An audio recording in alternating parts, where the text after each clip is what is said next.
আস্তে আস্তে রিল্যাক্স আসবে, ভালো লাগবে। আস্তে, একদম আস্তে যাও।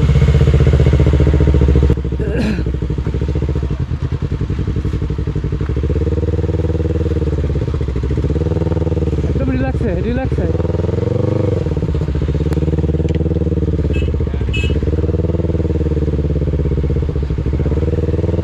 রিল্যাক্সে রিল্যাক্স।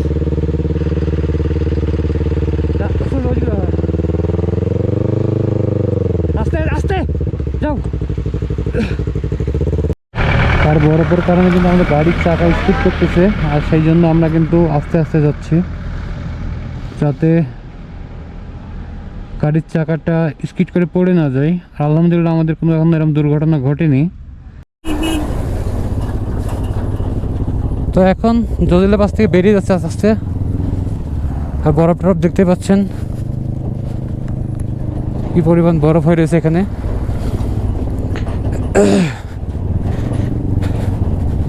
এখানে অনেক সময় কাটিয়েছি। আর এই রাস্তাটা কিন্তু ডেঞ্জারাস, কারণ সিএম বাইকবার পড়ে যেতে গেছিল এখানে, মানে বরফ স্কিড করছিল আর কি। আর আমার কাছে এই ট্রিপটা আল্লাহর রহমতে লাখ কোটি শুকরিয়া মহান আল্লাহকে। এই ট্রিপে আমি অনেক কিছু দেখেছি এবার, যাতে আমার হৃদয়ের দেখার স্বাদ পূর্ণতা পেয়েছে আল্লাহর রহমতে। আল্লাহ আমার হৃদয়কে শান্তি দিয়ে ভরিয়ে দিয়েছে আলহামদুলিল্লাহ। আল্লাহ আমাকে মুমিন বান্দা হিসেবে কবুল করুক। দেখতে পাচ্ছেন এটা হচ্ছে সেই জজিলা পাস, পুরা বরফের একটা উপত্যকা। সামনে বাইরে নিচে যেখানে দেখবেন সেখানে কিন্তু বরফ আর বরফ। হ্যাঁ, তো এই হচ্ছে অবস্থা।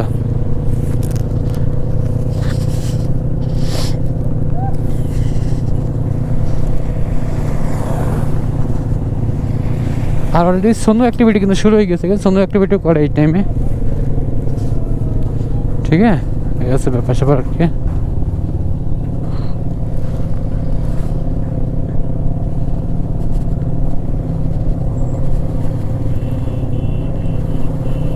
তো আমরা এখন যাচ্ছি হচ্ছে সোনমার্গের দিকে। জজিলা পাস থেকে এখন বেরিয়ে যাচ্ছি। আর হয়তো 20 কিলোমিটার মতো পড়বে, 20-25 কিলোমিটার। আল্লাহ ভালো করে এই পর্যন্ত আস্তে আস্তে যাই। দোয়া রাখবেন আমাদের জন্য। আল্লাহু আকবার।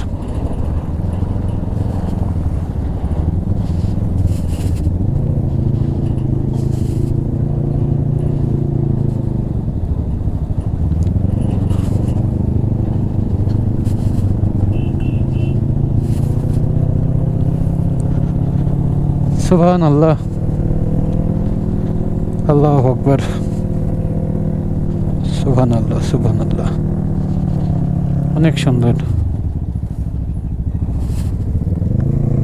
রিল্যাক্সে এমনি সোজা। রাস্তার অবস্থা কি খারাপ দেখুন, রাস্তার অবস্থা কিন্তু অনেকই খারাপ। রিল্যাক্সে নামো, রিল্যাক্সে। ওভারটেক করার দরকার নেই, আসতে যাও।